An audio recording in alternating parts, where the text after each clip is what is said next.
Magandang araw po sa ating lahat, sa lahat ng ating manonood, sa ating mga kapatid sa oras na ito. Ako po si Sister Vanessa na magtuturo ng salita ng Panginoon sa oras na ito. Tayo po ay nasa ika-45 na po ng ating Self 40-day prayer and fasting for the nation na may temang the things that I do to step into and claim victory over the evil schemes of the enemy. Bago po tayo magsimula sa ating aralin, salita ng Panginoon, ay inaanyayahan ko po ang lahat na manalangin sa oras na ito. Lord, dakila ka sa buhay namin, Panginoon. Ako'y nagpapasalamat sa oras na ito dahil binigyan mo ako ng pagkakataon to share your word, Panginoon. Tunay nga na napakabuti mo sa akin at sa lahat ng mga anak mo, Lord, na naniniwala sa iyo. Ang katagumpayan, Panginoon, ay patuloy namin nararanasan ang pagpapala, pagmamahal na ibinibigay mo sa amin, Panginoon. Kami nagpapasalamat sapagkat napakabuti mo sa buhay namin, that in every struggle in our life, Panginoon, naroon ka upang kami pagtagumpayin, gabayan, Panginoon. Tunay nga na hiniling namin ang basbas mo, Panginoon, sa pag-aaral namin ng salita mo. Give your wisdom to us upang kami may matutunan, Panginoon, at maunawaan namin ang nais mong iparating sa mga oras na ito gamit ang iyong salita. Tunay nga ito'y ginagamit sa pagtuturo, pagtutubid ng aming buhay, and we claim, O Lord, na patuloy mo kaming baguhin, Lord, sa oras na ito, sa lahat ng nanonood. Mga karinig salita mo ay tumimo ito sa kanilang pinakamatabang bahagi ng kanilang puso, Lord, to share this, Panginoon, this word, Panginoon, at magampanan namin ng lubos ang kailangan naming gampanan sa papupuri, pagsamba sa iyo, Lord God. Dinadakil at pinapasalamatan ka namin, Jesus, sapagkat napakabuti mo sa buhay namin, Lord God. And we are so grateful, Lord, dahil narito ka sa amin at patuloy namin nararamdaman yung presensya mo sa mga oras na ito. Tunay nga na ikaw ang siyang makita, naiangat, Panginoon. Hindi ang aking sarili, basta mo aking bibig, maging ang mga salita na ilalabas nito, Panginoon. Dakilain ka, Jesus, sa buhay namin. Ito ang aming samot dalangin. In Jesus' name we pray. Amen. Amen.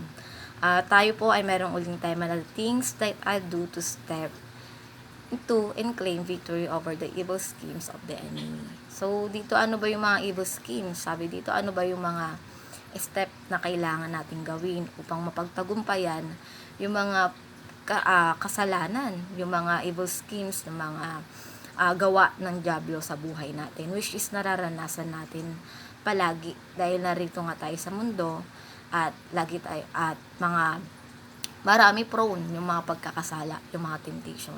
So those evil schemes na ginagawa ng kaaway is ito yung naglilid sa atin na mapalayo sa Panginoon. Kasi yung dyablo gusto niyan wag natin paniwalaan sa Jesus. Lagi niyan tatatak yan sa isip natin. Ba't pa kayo maniniwala dyan? Di nyo naman nakikita yan. Diba? Tunay ba yung Jesus na yan? So, ang gusto kasi ng dyablo na he wants to dishonor God. Na ganun din dapat yung gawin natin. Ayun yung gusto niya. He wants to resist God. He wants to reject the truth. Diba? Na hindi naman dapat natin gawin. And hindi dapat tayo nagpapauto sa kaaway. Kasi si Satan, tinaguri ang deceiver yan. Diba? Siya yung definition ng deception, ng pandaraya, ng pagsisinungaling. So, gagawin niyan lahat pati ng mga alagad niya upang mapalayo tayo sa Panginoon. Upang i-dishonor natin si Lord. Upang i-resist natin yung katotohanan. Ano ba yung katotohanan? Yung salita niya. So, yung kaaway, yan kumikilos yan lagi sa atin. Ay yung mga evil scheme na yan, gusto niya maging mainggitin tayo, hindi tayo magpapatawad, i-idolize natin yung mga gawa lang ng tao, yung mga bagay-bagay, maging sakim tayo, maging magagalitin tayo, maging mainggitin tayo. Ay yung mga evil schemes na usually nararanasan natin, nararamdaman natin. It is not a nature lang ng tao but ito yung gawa ng mga kaaway natin. Because the more na lumalapit tayo sa Panginoon, the more na tinatempt tayo, the more na gumagawa siya ng step at gumagamit pa ng ibang bagay upang tayo ay lumayo sa Panginoon. So, dapat we are so vigilant on that. Sabi nga dun sa 1 Peter 5:8, diba? If we read that, ini-encourage tayo na maging vigilant. Na dapat nare-recognize natin as a children of Christ. Alam natin yung kung kilos na ng kaaway yung ginagawa sa buhay natin. When we feel not worthy, when we feel so much anger, kapag hindi na tayo nagpapatawad, nagkakaroon na tayo ng pagkamuhi sa sarili natin. So, dapat alam natin yun na dapat meron tayong pagpipigil sa sarili natin. Kasi yung mga evil scheme na yan, yung mga tukso na yan, hindi naman tayo lalayuan yan. Sabi nga ni Pastor Rolly in his last speech, hindi to yung sa kanta ng, tukso layuan mo ako. Diba? Yung tukso, hindi yan lalayo sa'yo. Patuloy yan lalapit sa'yo. Ang dapat, ikaw yung lumayo, ikaw yung tumakbo sa tukso. Diba? Kagaya ng ginagawa ng kaaway sa buhay natin. So, hindi dapat tayo nagpapa-deceive, hindi tayo nagpapauto sa gawa ng kaaway. Dapat meron tayong, alam mo yun, yung binibigay ni Lord sa atin na kaisipan. The more na binabasa natin yung salita niya, alam natin kung ano yung dapat natin gawin at ano yung landas na tatahakin natin as a Christian. So, when we think na tingin natin namumuhay tayo sa pagkakasala, tapos, minsan, may mga bagay na paulit-ulit natin ginagawa na hindi naman nakakalugod kay Lord. So, in that step na paano natin makaklaim ng katagumpayan? Kasi yung pagkakasala, kapag sinimulan natin, kapag hinayaan natin na pumasok sa sarili natin, hinayaan natin yung kaaway na to rule us and to deceive us, ang hirap tanggalin. Diba? Paulit-ulit. So, ang daming temptation dito sa mundo na to. So, patong-patong na yon hanggang sa mahirapan na tayo tanggalin yung pagkaasalan na yon nung gawa ng kaaway kasi hinayaan natin siya na makapasok sa sarili natin. So, nagkakaroon tayo ng pagka-dry sa pananampalataya natin. Kaya nga sinasabi dun sa 1 Peter na maging vigilant tayo. 'Di ba? At hindi natin hinahayaan yung kaaway na patuloy tayong hatakin palayo sa Panginoon. So, the first step na kailangan natin gawin, and also me, kasi tayo dati magagalitin tayo, hindi tayo nagpapatawad, hindi tayo nagmumuhi tayo sa mga tao na nakapanakit sa atin, and then we are questioning God, bakit nangyayari yung mga bagay na ito sa buhay natin. So, yung mga ganong gagawa ng kaaway na ginagamit niya, kahit sinasabi natin, minsan napapaisip tayo na, simple lang naman yun. Diba? Papatawarin naman tayo, Panginoon. But, that is not the case eh. Diba? The more na gumagawa tayo ng pagkasala, the more na lumalayo tayo sa Panginoon. At hindi pala ayos yun dahil gawa ng kaaway yun. So, for the first step that I do, and also, I encourage everyone to do, is to rely on the truth. Rely on the Bible, rely on the words of God. Kasi, ito lang naman yung kailangan natin, yung salita ng Panginoon. In Matthew 4:7-10, doon nakita natin na ini-encourage ng devil sa Jesus na gawin yung mga maling bagay. So, sabi niya, sige nga, alam mo yun, sinusubok niya sa Jesus in that Matthew 4, sabi niya, sige nga, kung tunay ka na anak ng Diyos, gawin mo ang tinapay yung bato. Ngunit sabi ng Panginoon, na nasusulat sa salita ng Panginoon, hindi lang sa tinapay nabubuhay ang tao, maging salita na ng Panginoon. So, diyan, laging binabanggit ni Lord, hindi lang nasusulat. Diba? Nasusulat sa salita ng Panginoon. At sabi ng, meron pa, tinempa siya uli. Diba? Inakit siya sa pinaka-tuktok ng bundok. Tapos pinakita lahat ng karangyaan, lahat ng maaaring makuha ng tao, karangyaan. Pero sabi ni Lord, diba?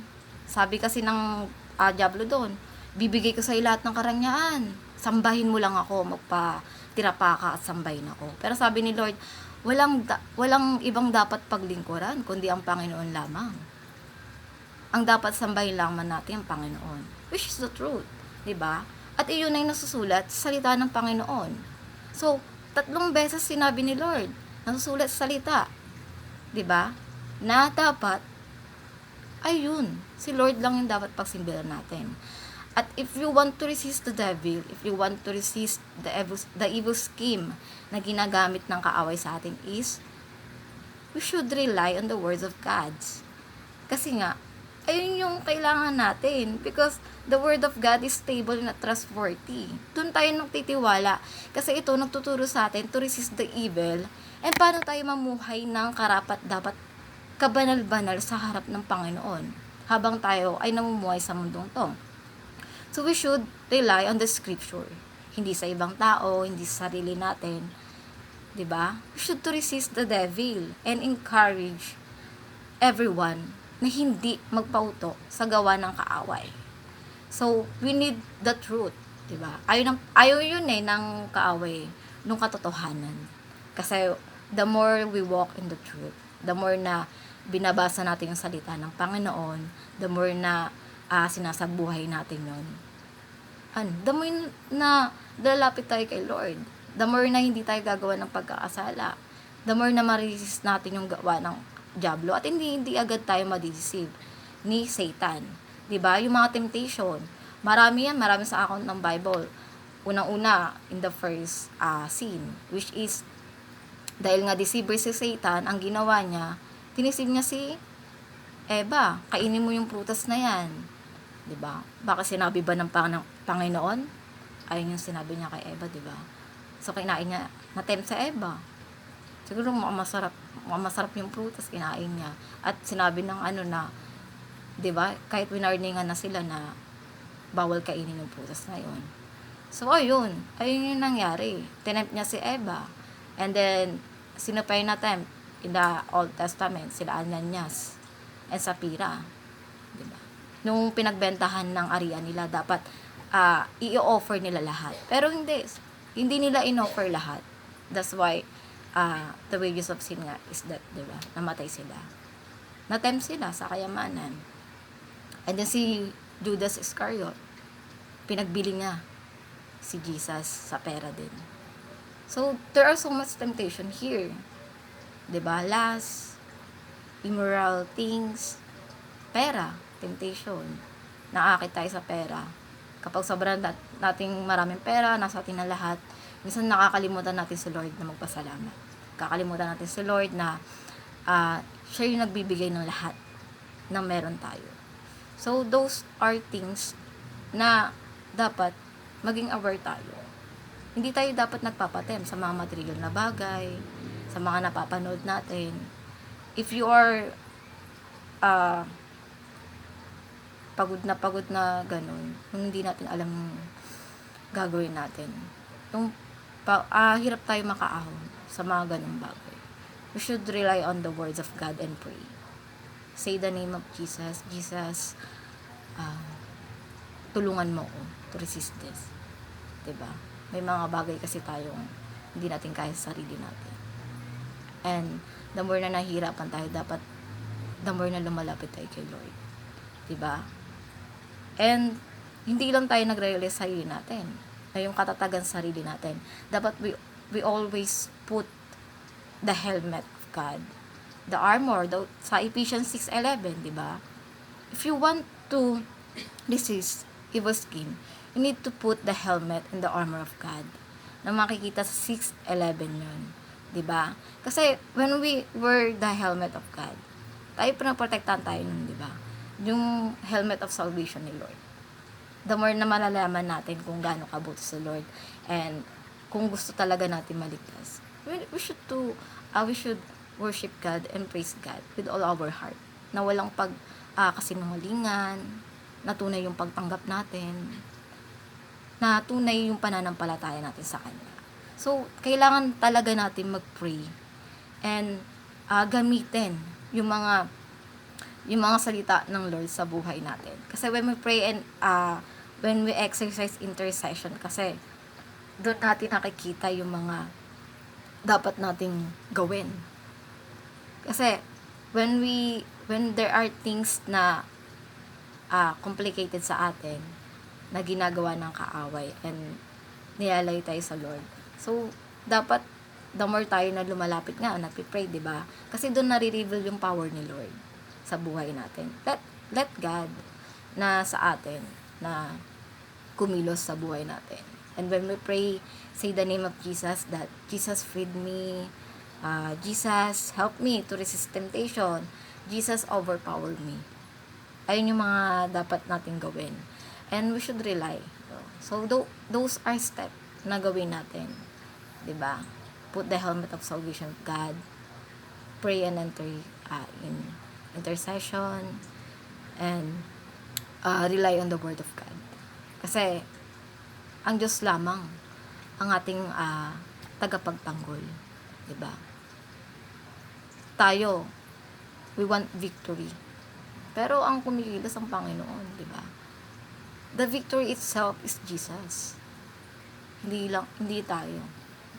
So if we want to be victorious, we want to be freed from any sins, evil schemes na dito sa devotion natin. Lumapit tayo sa Panginoon, di ba? At maging masunurin talaga tayo, abide God. Huwag tayo gumaya sa mga na nakita natin at nabasa natin, like Ananias and Sapphira. Yun nangyari, di ba? Nagpatempt sila, kaya namatay sila, and pinarusahan sila. Dapat andun yung resistant natin, kasi the more na nasa Lord tayo, alam natin yung katotohanan at tama at mali. At hindi tayo dapat nagpapagalaw lang or hinahayaan yung kasamaan, yung diablo na kumilos sa buhay natin. So, ano man yung ihain ng kaaway sa buhay natin, wag tayo magpagapi. Lagi nating isipin si Lord. And sa lahat ng plano natin, we plan, but in those time na nagpabalan tayo, hanapin natin si Lord at lagi natin hilingin na samahan niya tayo. So, resist evils, I encourage everyone to walk in Christ lang. Mahirap. Unang-una, gawin mo dyan.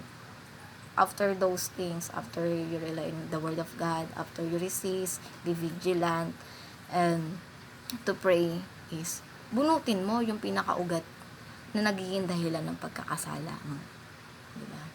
Yung kahit pinaka-smallest things sa tingin mo, simple lang, bunutin mo upang in the first process, magawa mo and repent those sin na nagagawa natin. Forgive those people na nakapanakit sa'yo. Alisin natin yung pagkagalit, pagkamuhi. Alisin natin yung mga bagay na sa tingin natin hindi nakakalugod kay Lord. So, yun lang po ang ating devotion ngayon. Sana po tayo ay merong natutunan sa salita ng Panginoon. Inaanyahan ko po ang lahat na manalangin sa oras na ito.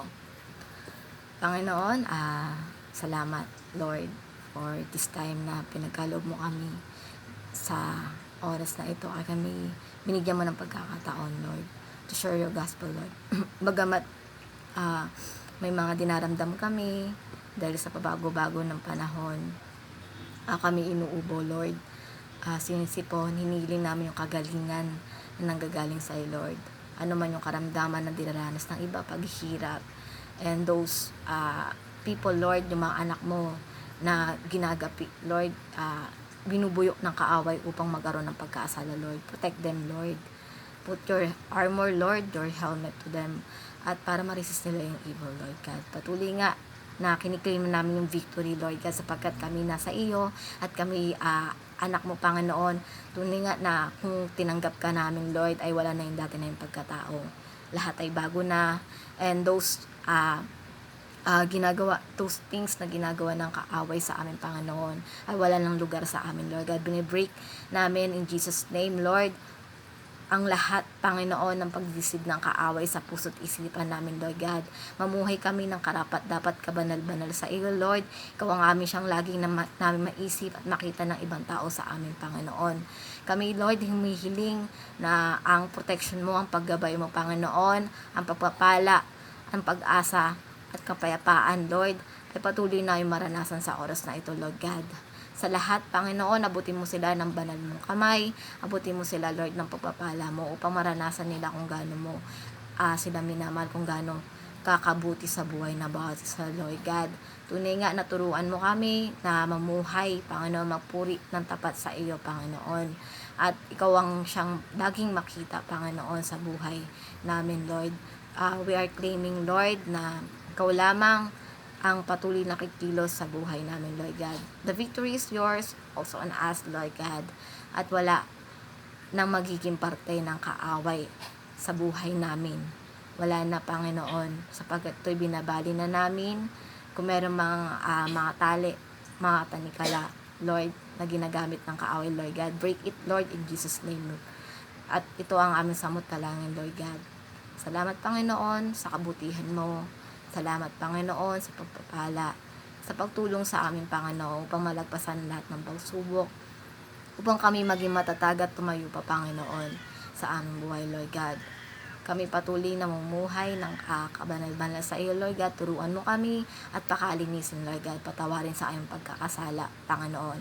Ikaw nga siyang maging aming pastol, maging aming tagatabay, Panginoon. Kami susunod at patuloy, Lord, na ibabahagi ang mga salita mo, Panginoon, sa bawat isa sa amin, Lord. At kami magagalak, Panginoon, sa darating, Panginoon, na kay aming makasama, Panginoon, meron kaming maibabahagi. Masabi, Panginoon, na sinunod ka namin, Panginoon, na hindi kami nagpatuloy sa pagkakasala, na hindi namin hinayaan ang kaaway na mamuhay sa amin. Bagkus ikaw, Lord, ang siyang aming buhay, Panginoon, ang siyang aming pag-asa, Lord. Dakilain ka sa buwan ng bawat isa. Ikaw lamang, Panginoon, ang maitaas. In Jesus' name we pray. Amen.